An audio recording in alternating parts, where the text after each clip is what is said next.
don't tell me, mahal mo pa rin si Rosel. Ano ba pinakain sa'yo ng babaeng yun? At hirap kang aminin sa sarili mo that your relationship is a failure. Ikaw na lang yata naniniwala na may pag-asa pang magbago yung babae. She was always like this. The first time I met her, na-mesmerize na ako sa kanya. Napakasipag. Walang kaarte-arte.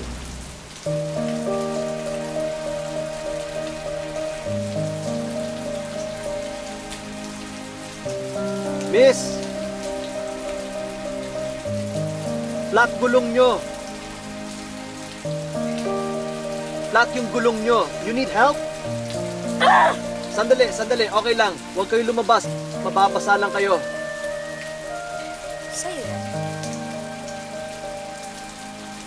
Technically sa tatay ko, pero pinapamaneho niya lang sa akin.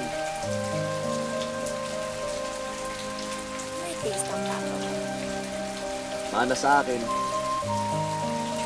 Ano, tutulungan mo ba ako o magyayabang ka lang? Oo naman, Homer. I'm Rosette. Be fast! It's raining!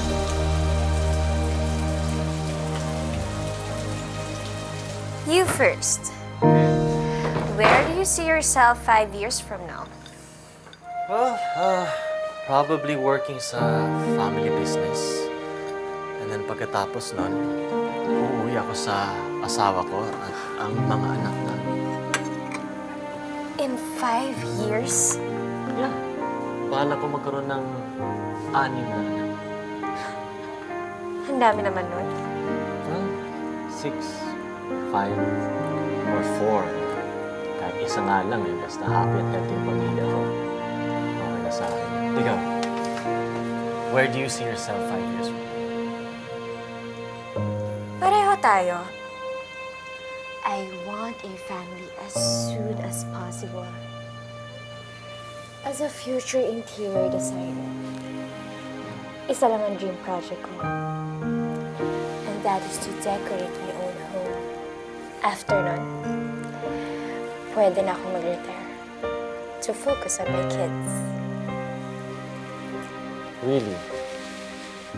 Gagawin mo yun? As in, willing kang i-sacrifice ang career mo para maging housewife?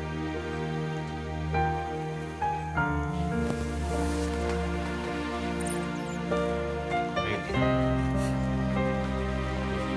Family first, everything else comes second. Okay.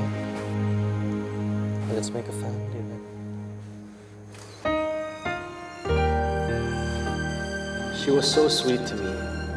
Never kami nag-away. We had the same dreams and aspirations. It's as if we were made for another.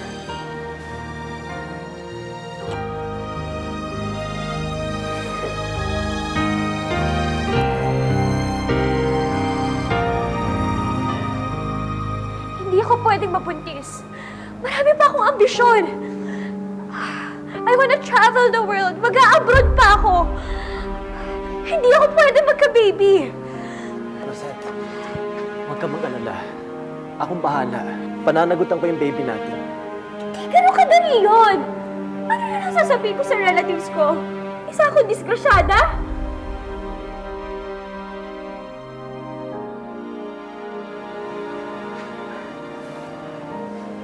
Rosette, will you be my wife and the future mother of my children?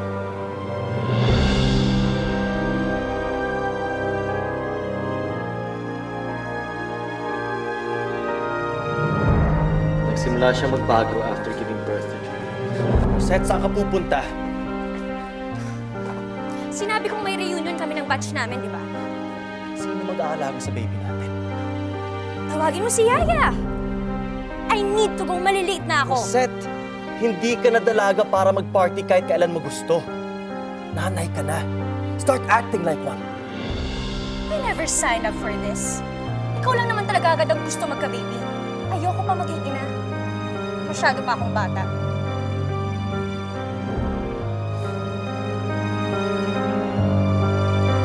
Minsan nga, iniisip ko kung sino ba yung totoong Rosette? Is it that simple girl who who only dreams of having a family? Or yung Rosette na wala nang ibang inatupag kundi pumarty? Now, you understand kung bakit ayaw kong makasal kayo noon. You barely know each other. Wala na tayong magagawa doon. We're married, and I'm not gonna let some guy ruin our family.